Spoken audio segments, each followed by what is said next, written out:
आजची बैठक ही प्रामुख्याने 2026-27चा जो नियतव्यय राज्य सरकारने आपल्याला उपलब्ध करून दिलेला आहे त्या नियतव्ययाच्या अनुसरून आपला जिल्ह्याचा आराखडा जिल्हा नियोजन समितीच्या मार्फत मान्यता देऊन राज्य सरकारला सादर करणे। आपल्याला सन 26-27 साठी 524 कोटी रुपयाचा नियतव्यय हा राज्याच्या वित्त आणि नियोजन विभागाकडून निर्धारित करून देण्यात आलेला आहे। गत वर्षी सन 25-26चा प्रत्यक्ष उपलब्ध झालेला निधी आणि प्रत्यक्ष 25-26चा प्लॅन जर पाहिला तर 647 कोटी रुपयाचा 2025-26चा प्लॅन आहे आणि सर्व पैसे निधी हा जिल्हा नियोजन समितीकडे राज्य सरकारकडून वर्ग केलेला आहे।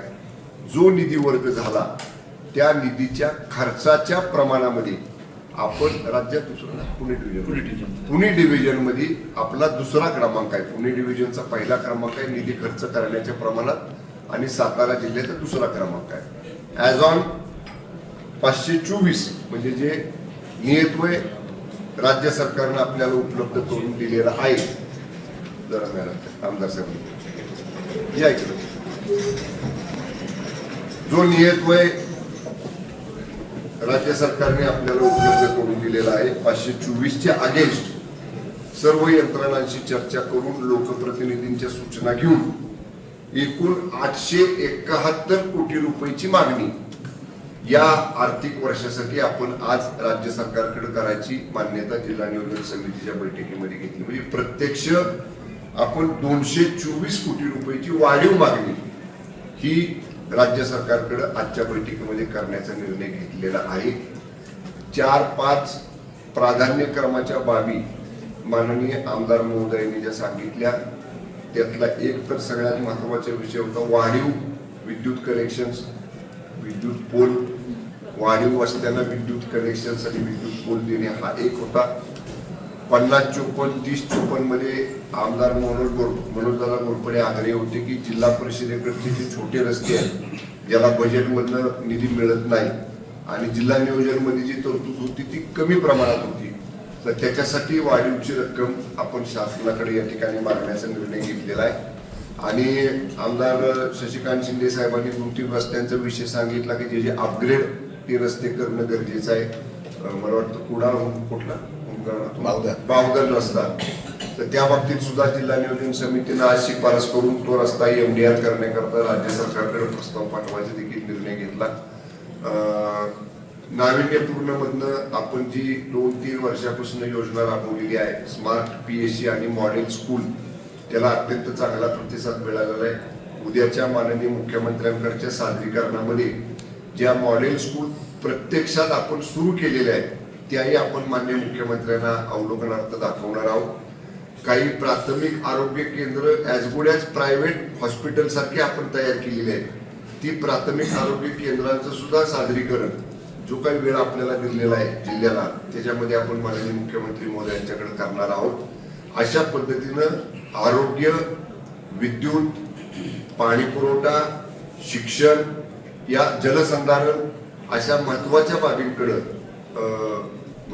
जास्त लक्ष देऊन निधीची मागणी राज्य सरकारकडे आजच्या बैठकीमध्ये आपण केलेली आहे। म्हणजे आमच्या बाजूने सांगायचं झालं या बाबतीत काय प्रश्न असतील तर विचारा। आता निधी किती खर्च झाला आणि किती राहिला?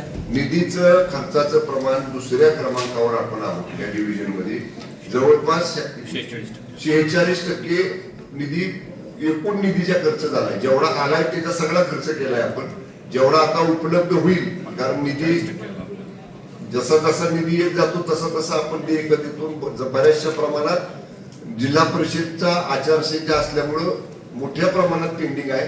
काल आचारसंहिता संपलेली आहे। मी शिवून आज सूचना दिल्या की सगळ्या यंत्रणा फील्डवर ठेवा, जसे जसे मागणी तसा तसा निधी वर्ग करा, एकही रुपयाचा निधी शिल्लक राहणार नाही असं नियोजन आपण केलेलं आहे।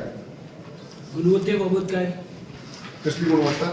स्थानिक स्वराज्य संस्थेमध्ये ठेकेदारी आणि याच्यावरच जास्त चर्चा झाली। कुठं? स्थानिक स्वराज्य संस्थेच्या निवडणुकीला अगदी चावडीमध्ये घ्या किंवा इतर सातारा तालुक्यात घ्या त्याची जिल्हा नियोजन मध्ये नाही कुठे चर्चा झाली आज। दोनच आमदार बाकी लोक प्रतिनिधी त्यांना विचारा ना। मी आता कसं देणार? माझ्याकडे माननीय मकरंद पाटील साहेब काल मला भेटले. ते म्हणले त्यांची बैठक मुंबईमध्ये आहे, नितीन काकांची बैठक मुंबईमध्ये आहे. त्यांनी मला या ठिकाणी कल्पना दिलेली आहे. महेश शिंदे साहेबांची काहीतरी अडचण आहे व्यक्तिगत, या दोघा ठिकाणी मला कल्पना दिली होती. बाकीच्या आमदार महोदयांचं अनुपस्थित राहण्याचं कारण मला तरी माहिती नाही.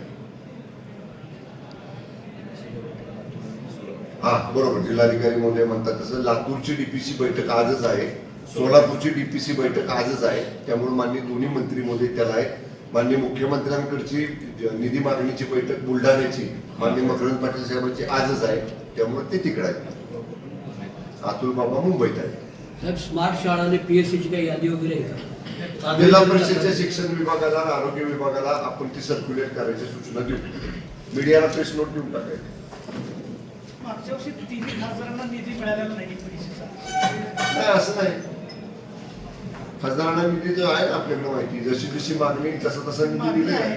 आमदारांना निधी जीपीसीचा नेहमी जास्त मिळतो, कारण शेवटी आमदारांची एक खासदार त्यांच्या मागे 5 तालुके असतात, त्यांना कमी येतो निधी. आमदारांचा त्यांच्या विधानसभा क्षेत्राने आपण नेहमीचीच पद्धत आहे, आमदार महोदयांचा वाटा जास्त असतो निधीमध्ये.